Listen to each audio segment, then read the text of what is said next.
Assalamualaikum warahmatullahi wabarakatuh. Perkenalkan, saya Alvinita Cahayapurnama, NIM 18020060003.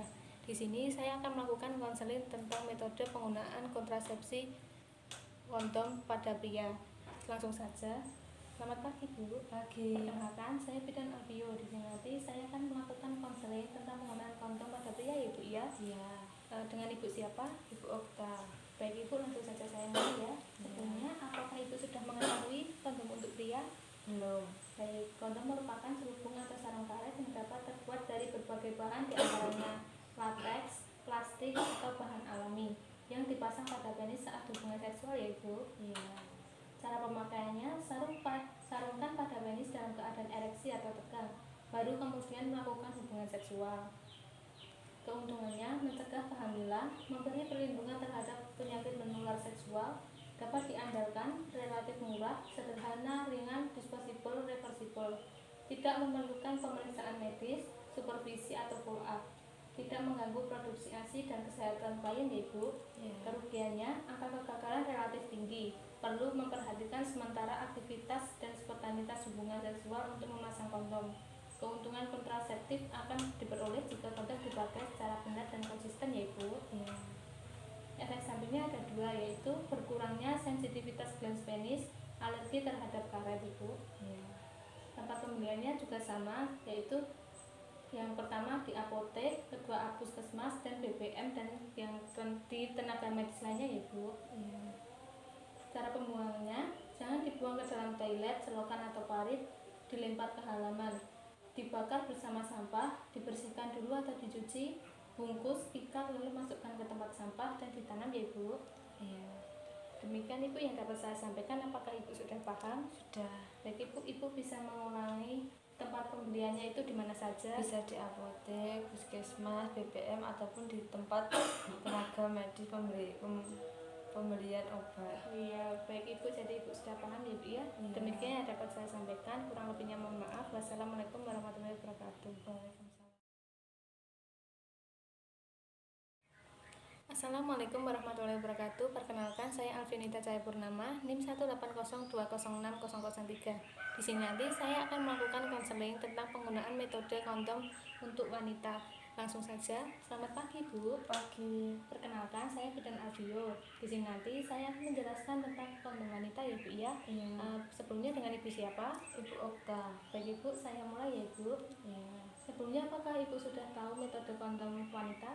Belum. Baik, kondom wanita merupakan selubung atau sarung yang dipasang pada organ dalam wanita, berbentuk silinder panjang dengan muara berpinggir tebal pada kedua sisi, serta terdapat lubrikan pada sisi luar dan dalam, ya, Ibu.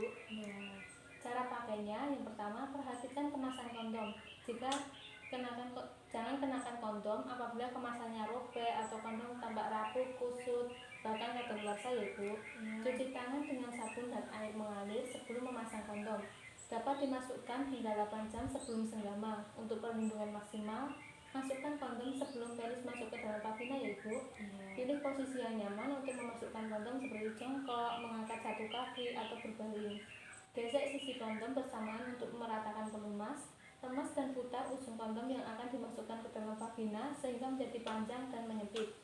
Buka labia mayor dengan tangan lain untuk melihat mulut vagina. Masukkan ujung kondom ke dalam vagina sejauh mungkin. Dengan hati-hati, gunakan jari untuk mendorong kondom hingga sekitar 2-3 cm. Pria atau wanita harus hati-hati memasukkan ujung penis ke dalam kondom. Jika penis berada di luar kondom, tarik dan coba lagi. Jika kondom tiba-tiba keluar dari vagina saat senggama, pasang kembali kondom dengan benar. Lepaskan kondom sebelum berdiri untuk mencegah tumpahan cairan semen di sekitar vagina. Jika akan melakukan senggama lagi, gunakan kondom yang baru. Keuntungannya, mencegah kehamilan, memberi perlindungan terhadap penyakit menular seksual, dapat diandalkan, relatif murah, sederhana, ringan, disposable, reversible, ya, Bu. Kekurangannya, angka kegagalan relatif tinggi, perlu memperhatikan sementara aktivitas dan spontanitas hubungan seksual untuk memasang kondom. Keuntungan kontraseptif akan diperoleh jika kondom dipakai secara benar dan konsisten. Selanjutnya, efek sampingnya ada dua, berkurangnya sensitivitas glans penis dan alergi terhadap karet, ya, Bu. Tempat pembeliannya bisa dibeli di apotek, puskesmas, di BPM, dan di tempat tenaga kesehatan ya Bu. Ya. Cara pembuangannya yang pertama, jangan dibuang ke dalam toilet, selokan atau parit, dilempar ke halaman. Dibakar bersamaan sampah, bersihkan dulu atau dicuci, bungkus, ikat lalu masukkan ke tempat sampah atau ditanam ya Bu. Ya.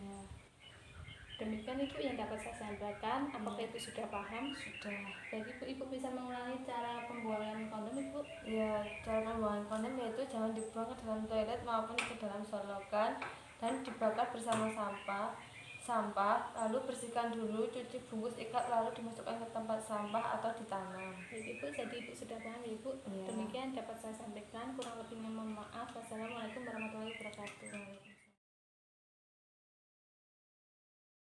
Assalamualaikum warahmatullahi wabarakatuh. Perkenalkan, saya Alfionita Cahayapurnama. Di sini nanti saya akan melakukan konseling tentang diafragma dan penutup serviks. Langsung saja. Selamat pagi Bu. Pagi. Perkenalkan, saya dan Alfio. Di sini nanti saya akan menjelaskan tentang diafragma dan penutup serviks. Dengan Ibu siapa? Bu Okta. Baik Ibu, langsung saja ya saya mulai. Apakah sebelumnya Ibu sudah mengetahui tentang diafragma dan penutup serviks? Belum. Baik itu saya jelaskan. Diafragma adalah kap berbentuk bulat cembung terbuat dari lateks, plastik atau silikon dengan tepi yang kuat yang dimasukkan ke dalam vagina sebelum berhubungan seksual dan menutup serviks.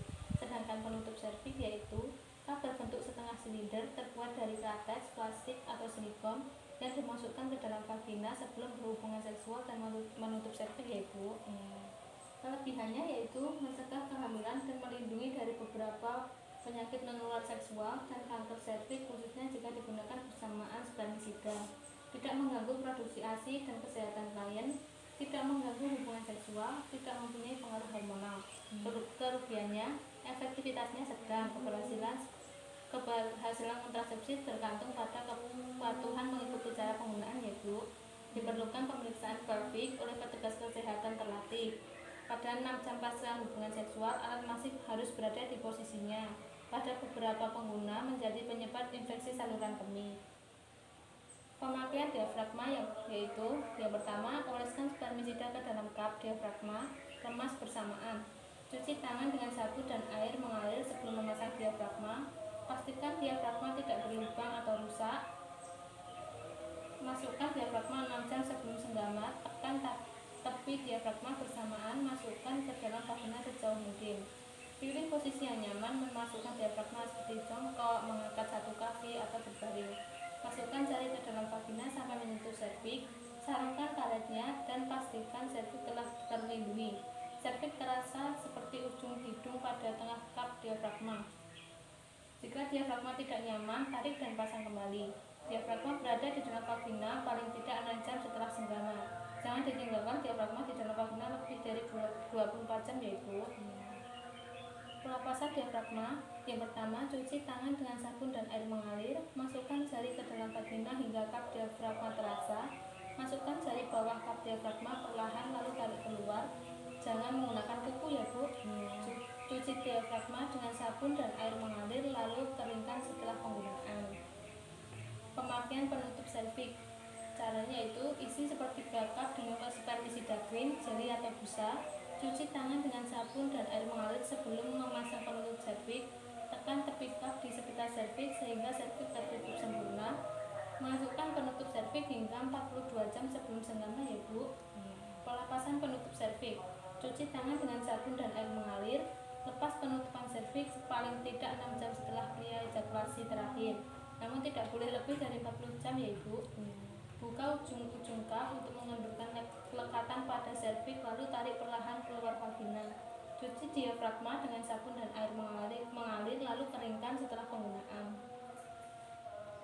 Efek samping spermisida dan penutup serviks. Reaksi alergi dan infeksi saluran kemih, rasa nyeri tekan pada kandung kemih atau rektum, timbul cairan vagina dan berbau jika dibiarkan lebih dari 24 sampai 48 jam ya Bu. Demikian Ibu yang dapat saya sampaikan. Apakah Ibu sudah paham? Sudah. Baik Ibu bisa mengulangi efek samping dari spermisida dan penutup serviks. Efek sampingnya yaitu reaksi alergi dan infeksi saluran kemih, rasa nyeri tekanan pada kandung kemih atau rektum, timbul cairan vagina dan berbau jika dibiarkan lebih dari 24-48 jam. Baik, Ibu sudah paham ya Ibu ya? Ya. Demikian yang dapat saya sampaikan, kurang lebihnya mohon maaf. Wassalamualaikum warahmatullahi wabarakatuh. Waalaikumsalam. Assalamualaikum warahmatullahi wabarakatuh. Perkenalkan, saya Alvinita Cahayapurnama, NIM 180206003. Di sini nanti saya akan memberikan konseling tentang spermisida. Langsung saja. Selamat pagi Bu. Pagi. Perkenalkan, saya Benar Avio. Di sini nanti saya akan menjelaskan tentang spermisida. Dengan Ibu siapa? Ibu Okta. Baik Ibu, saya mulai ya Bu ya. Sebelumnya, apakah Ibu sudah tahu tentang spermisida? Belum. Baik Ibu, saya jelaskan. Spermisida adalah alat kontrasepsi yang mengandung zat-zat kimia yang kerjanya melepuhkan spermatozoa di dalam vagina sebelum spermatozoa bergerak ke dalam traktus genitalia interna secara mekanis untuk menghalangi spermatozoa dan secara kimiawi untuk imobilisasi atau mematikan spermatozoa. Jenisnya ada 3. Yang pertama, aerosol atau busa, akan efektif setelah dimasukkan injeksi.